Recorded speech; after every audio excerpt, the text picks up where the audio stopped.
4 әйел алып тентіреп кетті. Жаназада әжем мамамның аяғына жығылып кешірім сұрады. Болған оқиға.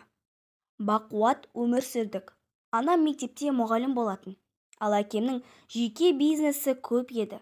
Мықты еркектің артында мықты әйел тұрады дегендей, анам әкемнің әрбір бастамасына қолдау білдіріп, 4 баланың тәрбиесін, ата-ененің күтімін өз мойнына алған тұғын. Алайда әкеміз 40-қа келгенде қылық шығарып, отбасымыздың шырқы бұзылды. Мен ол кезде 9-шы сыныпта оқимын, есімді біліп қалғам. Мамам жылап, атам мен әжем оны сабырға шақырып, біраз уақытқа дейін үйдегі жағдайға үйренісе алмай жүрдік.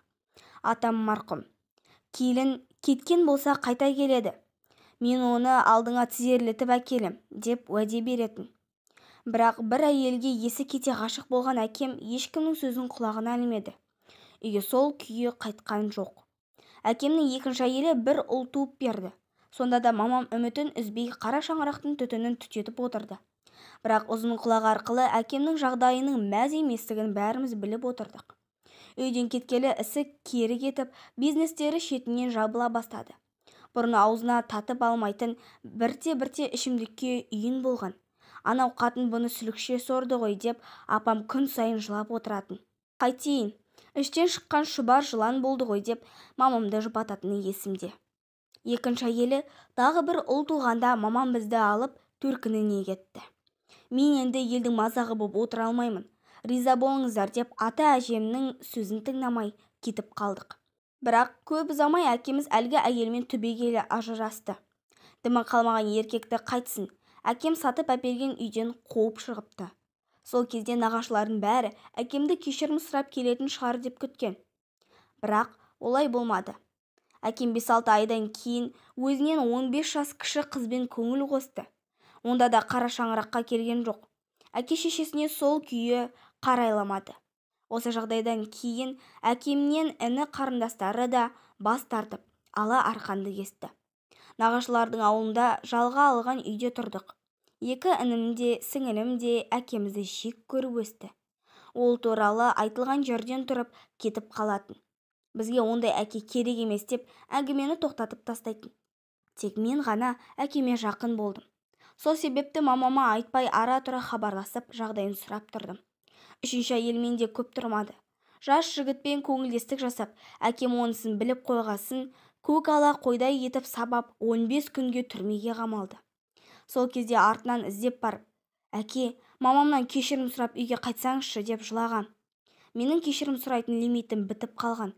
Енді баруға бет жоқ деп қарсы болды. Сол уақыттан кейін мен әкемнің пәтеріне барып, ара-тұра киім-кешегін жуып беретінмін. Онымды бір күні анам біліп қойды, бірақ ештеңе деп ұрыспады. Дұрыс, хабарын алып тұр деді. Әкемнің реңі кіріп өз-өзіне келе бастағанда тағы бір әйелге көзі түсті. Онысы бір баласымен күйеуінен ажырасқан екен. Әкемді өз үйіне кіргізіп алды. Онымен қосылғасын бізді де түбегейлі ұмытып хабарласпайтын болды. Демалыс сайын ауылдағы ата-әжемізге қыдырып барушы едік. Сонда атам, менің санаулы күнім қалды, бірақ оны ойлап жатқан балам бар ма? Әкелеріңе Құдай сана бермесе, енді оңалуы қиын-ау деп терең күрсініп қоятын. Сол арманмен өмірден өтті. Баласы тіпті жаназасына келген жоқ. Елдің бәрі, әлгі әйелдерінің бірі дуалап алған-ау, әйтпесе әкесіне топырақ салуға келмей ме деп сыбыр-күбір етісті. Жаназасында да 7 күндік, 40 күндік астарына да анам тік тұрып қызмет етті. Біз ата-әжемізбен және әкемнің қарындастарымен өте жақсы араластық. Барлығы бізді жақсы көретін. Анама деген құрметтері ерекше еді. Шешемнен басқа ешбір әйелмен жақын араласпады. Әкем бұл әйелмен де көп тұрмады. Ажырасқасын іні қарындастары барып, қара шаңыраққа қайт, қартайған шешемізді ойла деген екен. Менің ауылға баратын бетім жоқ, енді мені іздемеңдер деп шығарып салыпты. Сол оқиғадан кейін тұп-тура 9 ай өткенде әкем жалдамалы пәтерінде жатып қайтыс болыпты. Оны да мамам сезді. Әкеңнің қазіргі пәтерін білесің бе? Барып хабарын білейікші деп қоймады. Екеуміз барып едік, есікті ешкім ашпады. Ақырында учаскелік полицейді шақырып, есікті бұзып кіріп, жансыз денесін тауып алдық. Жедел жәрдеммен келген дәрігер давлениеден кеткен, жүрегі көтере алмаған деді. Дереу бауырларына хабар беріп, әкемнің мәйітін ауылға апардық. Мамам бар тірлікті өз мойнына алып, арулап көмді. 2 бала туған екінші әйелі ғана жаназада төбе көрсетті де сол күйі ат ізін салмады. Қалғандары оның өлгеніне қуанған шығар. Көңіл айтып келуге жарамады. Жаназада ұлынан айырылған әжем қиналған жұрттың алдында мамамнан кешірім сұрап аяғына жығылды. Осы үйге келіп тұрыңдаршы деп жалынды. Қазір біз әжемізбен бірге тұрамыз. Мамам бейсенбі сайын иіс шығарып, қайын атасы мен әкеме Құран бағыштауды әдетке айналдырған. Тек әулет қана емес, бүкіл ел қазір мамамның алдын кеспейді. Үлкендер жағы дана келін деп ат қойған.